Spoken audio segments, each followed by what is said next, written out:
பூக்களின் கருவறையில் பிறந்தவள் நீயா? பூவுக்கொரு பூஜை செய்ய பிறந்தவன் நான் இல்லையா? இதயத்தின் தாமரையில் இருப்பவன் நீயா? தாமரைக்குள் வீடு கட்டி தந்தவள் நான் இல்லையா? ஓடோடி வந்ததால் உள்மூச்சு வாங்குது. உன் மூச்சில் அல்லவா என் மூச்சும் உள்ளது.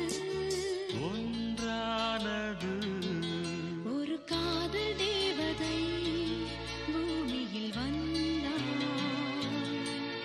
ஒரு காதல் காவியம் கையோடு தந்த